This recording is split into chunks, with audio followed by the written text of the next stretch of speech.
다시는 그를 자신을 위하여 살지 않고 오직 그들을 대신하여 죽었다가 다시 살아나신 이를 위하여 살게 하려 함이라. 아멘. 그가 모든 사람을 대신하여 죽으셨다. 여기 그는 예수님을 가리키고 있는 거죠. 예수님이 모든 사람을 대신하여 죽으셨다. 여기 모든 사람 가운데는 저와 여러분도 포함되어 있는 것이죠. 그래서 이 말씀을 믿는 사람들은 이렇게 다시 읽을 수가 있는 거죠. 예수님이 나를 대신하여 죽으셨다. 한번 따라서 하실까요? 예수님이 나를 대신하여 죽으셨다. 그렇게 믿어지시나요? 이렇게 믿고 고백하는 사람은 그때부터 삶이 바뀌어집니다. 하나님께서 우리에게 새롭게 하시는 역사를 이루시는데 바로 이런 사실을 믿음으로 말미암아 새롭게 하시는 역사를 이루어 주시는 거예요. 이렇게 삶이 바뀐 사람들은 그때부터 이제 자기 자신을 위해 살지 아니하고 하나님을 위해서 살 수 있게 되는 것이죠. 성경에 보게 되면 이렇게 바뀌어진 대표적인 인물이 있어요. 누가 그렇게 바뀌어졌나요? 사도 바울이 바뀌어졌죠. 다메섹으로 가는 길에서 예수님을 만나고 예수님을 믿게 되었어요. 그런 후부터 완전히 삶이 바뀌어졌어요. 핍박자가 변하여서 전도자가 되었습니다. 예수 믿기 전에는 예수 믿는 사람들을 핍박을 했어요. 근데 예수 믿고 난 다음부터는 예수님을 전하는 사람이 되었단 말이죠. 완전히 바뀌어진 거죠. 또 시몬 베드로도 확실하게 바뀌어졌어요. 고기를 잡는 어부가 되었었는데 예수님을 만나고 믿은 다음부터는 사람을 낚는 어부가 되었단 말이죠. 예수님이 나를 대신하여 죽으셨다. 이 사실이 믿어지기만 하면 그때부터 달라지게 되는 거죠. 그러기 전까지는 아무리 달라져라 목이 닳도록 입이 닳도록 이야기해도 그것은 안 바뀌어지는 거죠. 그러나 예수님을 만나고 예수님이 나를 위해서 십자가에서 대신 죽어주셨다. 이 사실만 믿어도 그때부터 삶이 바뀌어지는 거예요. 예수님이 왜 나를 위해서 대신 죽으셨나요? 그것은 내가 지은 죄 때문에 내가 죄값을 받아야 되는데 그 죄값을 예수님이 대신 받아주시기 위해서 십자가에서 죽어주신 줄로 믿습니다. 이것이 바로 예수님의 십자가의 구속의 은혜라는 거죠. 대속의 은혜라는 거예요. 이 은혜를 깨닫는 사람은 그때부터 예수님을 생명의 은혜로 모시고 섬기면서 살게 되죠. 보통 생명의 은인이 아니라 영원한 생명의 은인이 되시는 주님이셔요. 이런 예수님을 영원한 생명의 은인으로 모시고 섬기며 사는 삶, 그 삶이 바로 바뀌어진 삶이란 말이죠. 이렇게 믿어지시면 그러면 그때부터 자기를 위해서가 아니라 예수님을 위해서, 하나님을 위해서 살게 된다는 사실을 오늘 본문에서도 분명히 말씀해 주고 있죠. 그들 자신을 위하여 살지 않고 오직 그들을 대신하여 죽었다가 다시 살아나신 이를 위하여 살게 하려 함이라. 할렐루야. 죽었다가 다시 살아나신 이 예수님을 위해서 살게 하셨다고 말씀하셔요. 이 사실이 믿어졌는데도 아직까지도 삶이 바뀌어지지 않았다. 그건 안 믿고 있는 거죠. 믿으면 반드시 바뀌어지게 돼 있는 거죠.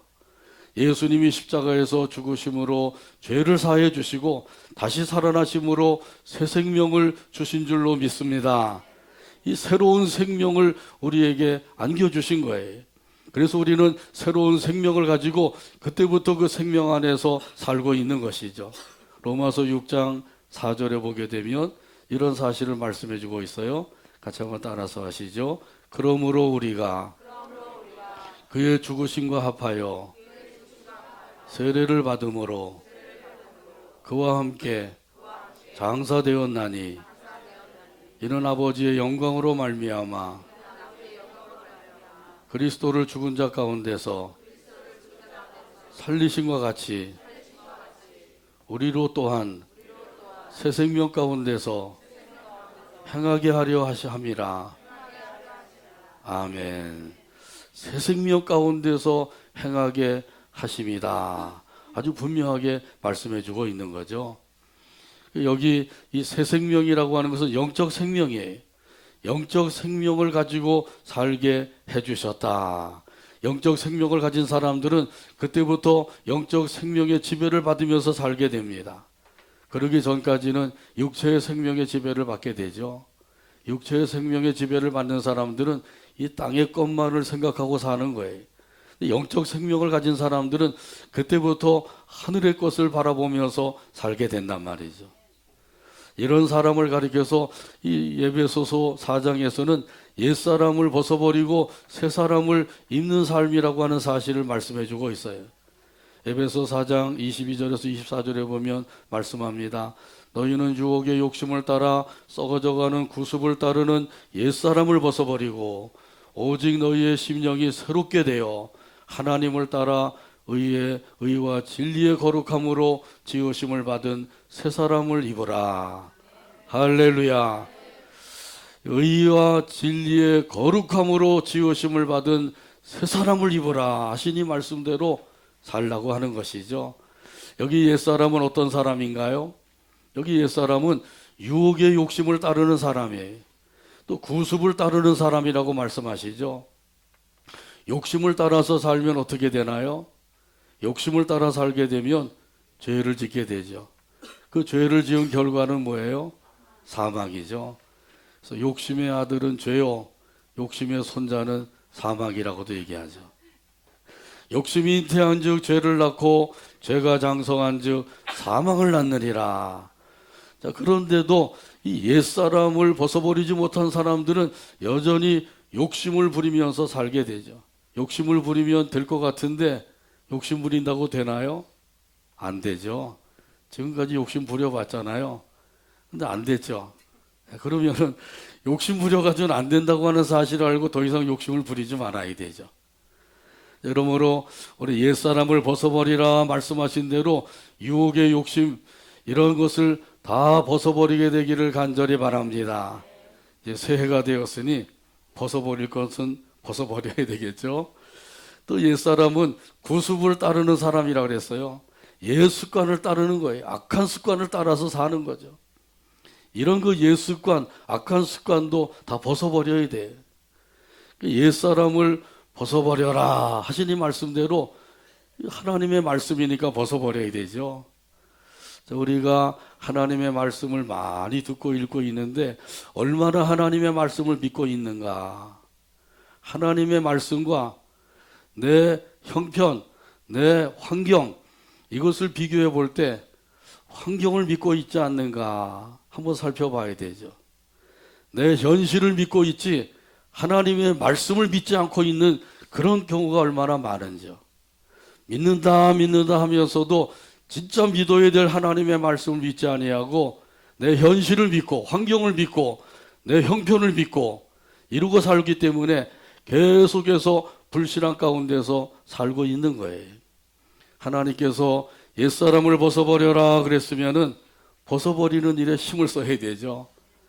자, 그래서 욕심을 버리는 일, 또 구습을 버리는 일, 이런 일을 힘쓰셔서 이 2020년 새해에는 옛사람을 다 벗어버리게 되기를 바랍니다. 이 옛사람은 누더기와 같은 옷이에요. 그래서 헤어지고 낡고 또 때가 끼고 냄새나고 이런 누더기와 같은 옷이란 말이죠.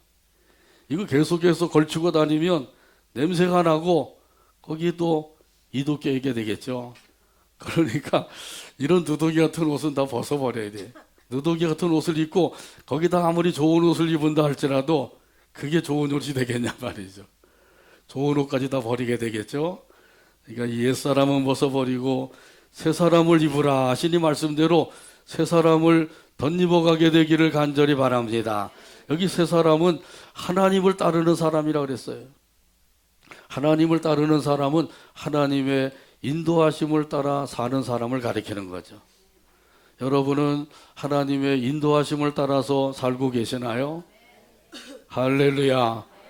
이렇게 살면 아주 잘하고 계신 거죠. 근데 하나님의 인도하심을 따라서 살지 아니하고 여전히 내 생각과 방법과 내 뜻을 따라서 살고 있다고 하면 빨리 리턴해야 되겠죠. 돌아서야 돼요. 하나님을 따라서 사는 삶, 하나님의 인도하심을 따라 사는 삶이에요. 우리 하나님께서는 우리를 인도하시는데 은혜의 길로 인도해 주십니다. 복된 길로 인도해 주십니다. 영생의 길로 인도해 주십니다. 사명의 길로 인도해 주십니다. 자, 그러니까 하나님께서 인도하시는 대로 따라가기만 하면 되는 것이죠. 그래서 하나님께서 말씀을 통해서 감동을 통해서 우리를 인도하신다 그랬어요. 그 인도하심을 따라서 사는 사람은 거룩한 삶을 살 수가 있어요.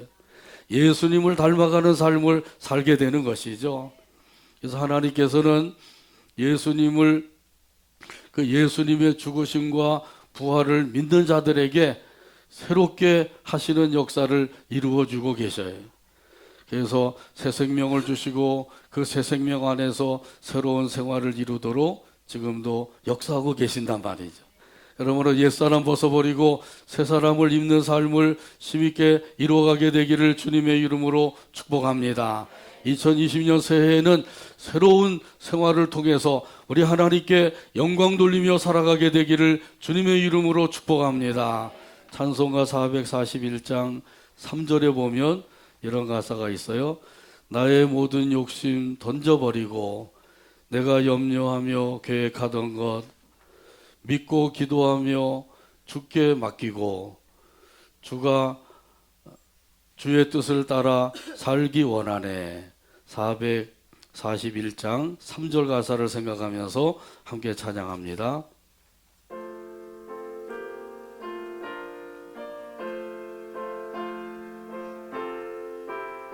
나의 모든 욕심 던져버리고 나의 모든 욕심 던져버리고 내가 염려하며 계획하던 내가 것 염려하며 계획하던 믿고 것 기도하며 주께 맡기고 믿고 기도하며 주께 맡기고 주의 뜻을 따라 살기 원하네. 주의 뜻을 따라 살기 원하네. 나의 생명 되는 내 주 예수님 나의 생명 되는 내 주 영원토록 모셔 오셔 내 기쁨 넘치네.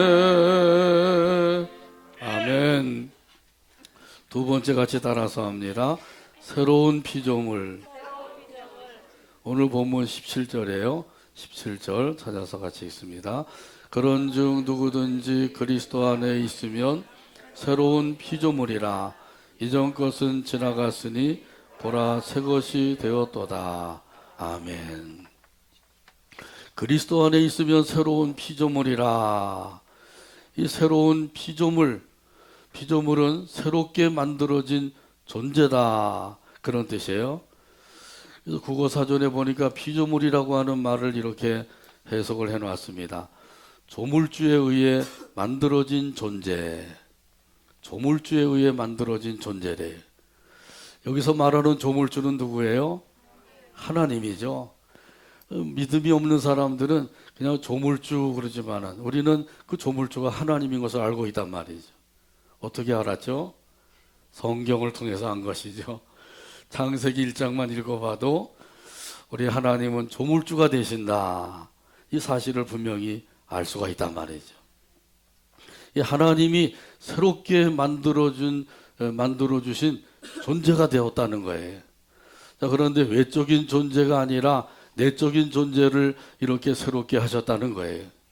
여기 외적인 존재는 우리의 몸을 가리키는 거죠. 우리 몸을 새롭게 하신 것이 아니라 우리의 내적인 존재, 다시 말하면 우리 마음을 새롭게 하셨다고 하는 말씀이에요.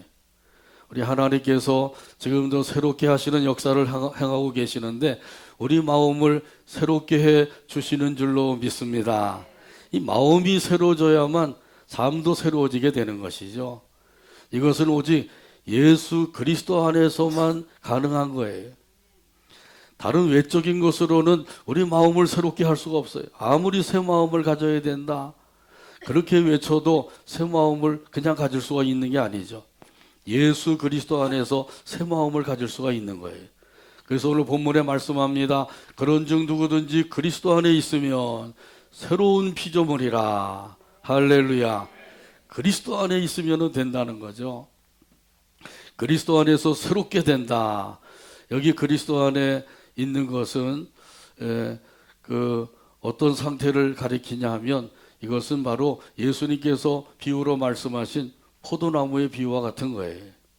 예수님은 포도나무요, 예수 믿는 우리들은 가지라고 말씀하죠. 요한복음 15장 5절에 보면 분명히 말씀합니다. 같이 한번 따라서 하죠. 나는 포도나무요, 너희는 가지라. 그가 내 안에, 내가 그 안에 거하면 사람이 열매를 많이 맺나니 나를 떠나서는 너희가 아무것도 할 수 없음이라. 아멘. 포도나무에 붙어 있는 가지가 되기만 하면 그러면은 이런 사람들은 열매를 많이 맺는다. 이렇게 말씀해 주고 있어요. 참으로 중요한 것은 포도나무이신 예수님께 붙어 있다는 거죠. 떨어져 있으면 어떻게 돼요? 떨어져 있으면은 당장은 그 가지가 푸른색을 띄워서 살아있는 것 같은데 얼마 가지 않아서 허옇게 말라버리게 되죠. 그러면 사람들이 그걸 주워다가 어떻게 해요? 불태워버리는 거죠. 결국은 불의 태움을 받는 불의 심판을 받게 된다는 거예요. 그러나 포도나무이신 예수님께 붙어있는 가지가 되면 그 가지는 수분과 양분을 섭취해서 잎이 푸르고 철을 따라서 열매를 맺는데 그 열매가 많이 맺어지게 된다는 거죠. 어떤 열매를 맺게 될까요? 성령의 열매, 또 빛의 열매, 의의 열매, 선한 열매, 아름다운 열매를 맺게 되는 줄로 믿습니다. 그래서 이 열매를 통해서 하나님께 영광을 돌리게 되는 거죠. 너희가 열매를 많이 맺으면 내 아버지께서 영광을 받으실 것이요. 이 말씀대로 하나님 아버지께 영광을 돌리게 된단 말이죠. 이 열매를 맺으려면 예수님이 포도나무이신데 그 포도나무에 잘 붙어 있기만 하면 되는 거예요. 이것이 바로 그리스도 안에 있는 것임을 말씀해 주고 있는 거죠. 그래서 그가 내 안에, 내가 그 안에 거하면 그럼 사람이 열매를 많이 맺는다. 아주 분명하게 말씀하신 것대로 그대로 이루어 주시는 거예요. 저와 여러분은 새로운 피조물이 되어서 예수님 안에 거하여 있고 예수님이 포도나무이신데 거기에 붙어 있는 가지가 된 줄로 믿습니다. 그러므로 2020년 새해에는 많은 아름다운 열매를 맺어서 하나님 앞에 영광 돌리게 되기를 주님의 이름으로 축복합니다. 하나님께서 새로운 피조물이 되게 하셨다고 하는 것은 우리의 마음을 새롭게 하셨다는 거죠. 마음이 새로워지면 가치관이 바뀌어지게 되는 거예요. 인생관도 바뀌고 국가관도 바뀌고 세계관도 바뀌게 된단 말이죠. 인생관이 바뀌게 되면 그때부터 삶이 바뀌어지게 되는 거죠. 그래서 인생관이 바뀐 사람들은 그때부터 자기 자신을 위해 살지 아니하고 예수님을 위해서 살게 된다고 말씀하셨어요. 19세기에 그 위대한 장군이었던 찰스 고든이라고 하는 장군이 있어요. 영국의 장군이었는데 그가 이렇게 말을 했습니다.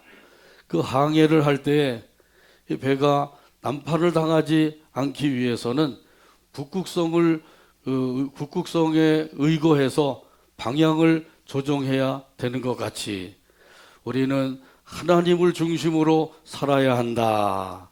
아주 은혜로운 말씀을 했죠. 낮에는 태양빛에 의해서 환히 밝아 있으니까 잘 보고 항해를 할 수가 있지만 캄캄한 밤에는 어디가 어디인지 분간할 수가 없는 거죠. 그때 이 북극성을 통해서 방향을 잘 정해야만 자기가 갈 곳으로 제대로 항해할 수가 있다는 거예요. 그렇지 아니하게 되면 암초에 부딪혀서 파손할 수 있다는 거죠. 자, 이런 것처럼 이 북극성을 중심으로 해서 방향을 잡는 것처럼 하나님을 중심으로 해서 삶의 방향을 정해야 된다. 그런 의미의 말이라는 거죠. 자기 중심적인 삶에서 하나님 중심의 삶으로 바뀌어지게 되는 거예요. 여러분은 이미 이렇게 바뀌어지셨죠? 하나님 중심의 삶으로 바뀌어지셨죠? 인생의 그 방향을 바로 잡고 나가는 거예요. 인생의 항해에 있어서 방향을 바로 잡고 나가게 되면 이런 사람들은 암초에 부딪혀서 파손하는 일이 없을 것이고 목적지에 안착하게 될 수 있다는 것이죠. 자, 그러니까 우리가 이 인생의 가치관을 바꿔야 되는데 자기 중심의 삶에서 하나님 중심으로 이렇게만 바꾸면 되는 거죠. 아직까지도 바꾸지 못한 분이 있다고 하면 이 시간 하나님 중심의 삶으로 바꾸게 되기를 간절히 바랍니다. 그래서 이 바꾼 가운데서 2020년 새해를 살게 되면 반드시 목적지에 안착을 해서 우리 하나님께 영광 돌리는 연말이 될 줄로 믿습니다. 또한 새로운 피조물이 되면 국가관도 바뀌고 세계관도 바뀐다 그랬어요. 한 나라나 세계가 다 하나님의 손에 아래 있다고 하는 사실을 알고 믿고 살게 된단 말이죠. 이런 사람들은 하나님의 뜻을 따라서 살게 되는 거죠.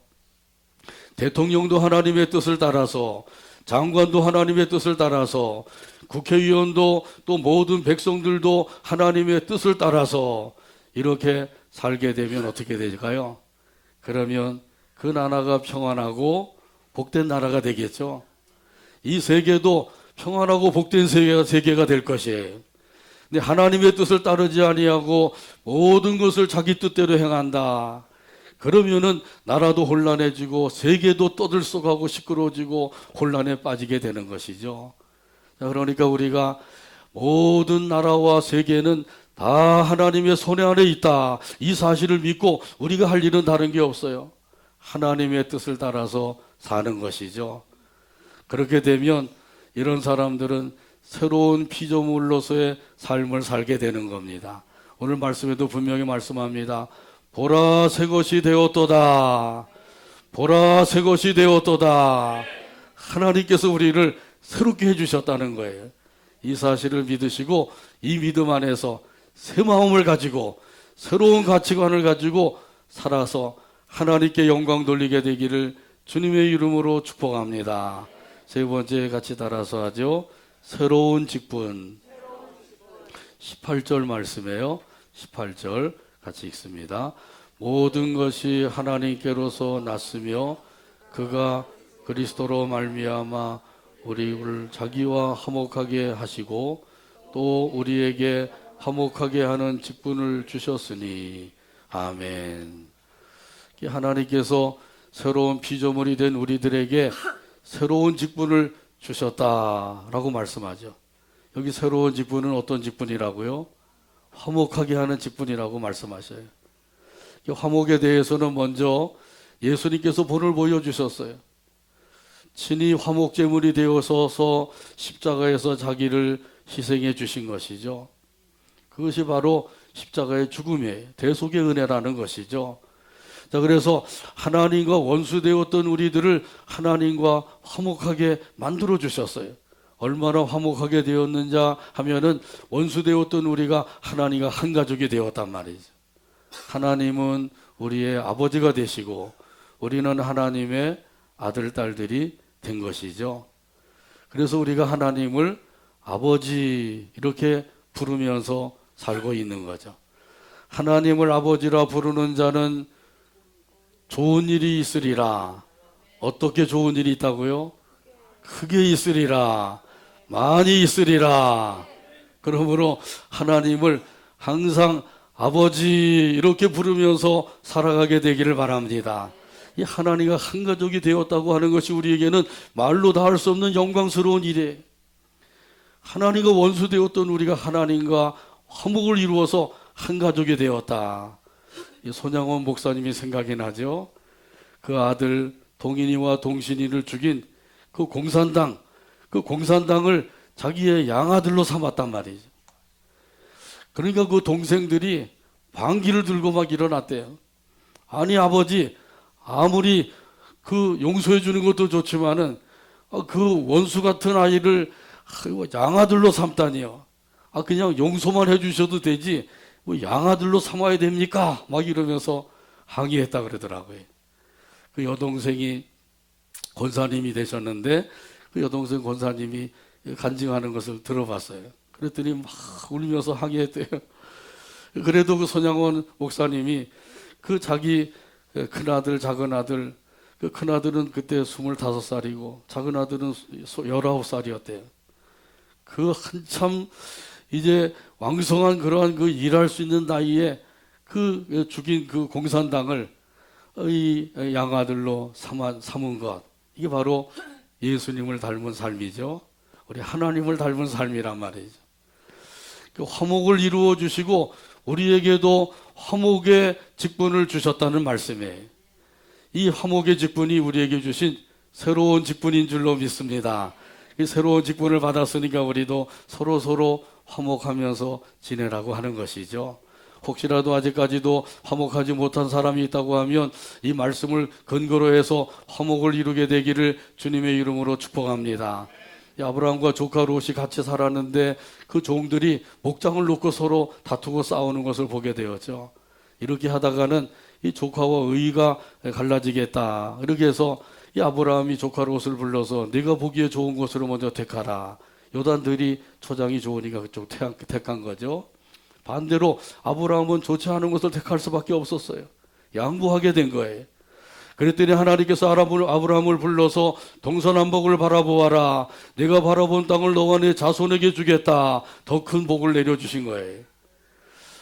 양보함으로 화목을 이루는 사람을 하나님께서는 기뻐하시는 거죠. 사랑하시는 거예요.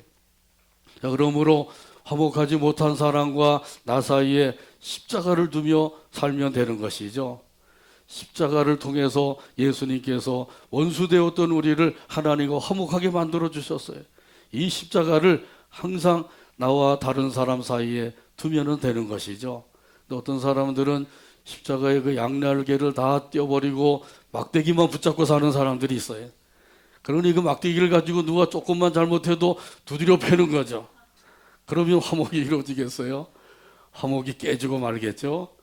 그러니까 막대기 붙잡고 휘두르지 마시고 십자가 붙들고 살게 되기를 바랍니다. 부부간에도 십자가 두고 부자간에도 십자가 두고 형제 자매들 간에도 십자가 두고 성도들 간에도 십자가를 두면 화목을 이루게 되는 거죠. 로마서 12장 18절에 말씀합니다. 같이 한번 따라서 하죠. 할 수 있거든 너희로서는 모든 사람과 더불어 화목하라. 아멘. 누구와 더불어 화목하라고요? 모든 사람. 이 말씀대로 살게 되기를 바랍니다. 여기 할 수 있거든은 최선을 다해서 화목을 이루도록 하라는 것. 이런 사람이 복 있는 사람이에요. 마태복음 5장 9절에서 말씀하시죠. 화평하게 하는 자는 복이 있나니 그들이 하나님의 아들이라 일컬음을 받을 것이며 하나님의 자녀답다 칭찬을 받고 또 이렇게 하나님의 아들이라고 하는 사실을 나타내며 증거하며 살게 된다는 것이죠. 자, 그러므로 하나님께서 우리에게 새로운 직분을 주셨는데 그 직분은 화목의 직분이에요. 이 직분대로 모든 사람들과 더불어 화목을 이루며 살아가게 되기를 바랍니다. 오늘 말씀했습니다. 2002년 새해를 맞이했습니다. 우리들에게 새롭게 하시는 역사를 이루어주고 계셔요. 먼저는 생활을 새롭게 하신다 그랬죠. 또 우리 마음도 새롭게 하시고요. 또 새로운 직분도 주셨어요. 하나님께서 우리에게 이렇게 새롭게 하시는 역사를 이루어 주셨으니 새 마음, 새 삶, 새 직분을 가지고 우리 하나님께 영광 돌리며 살아가는 복된 한 해가 되기를 주님의 이름으로 축복합니다.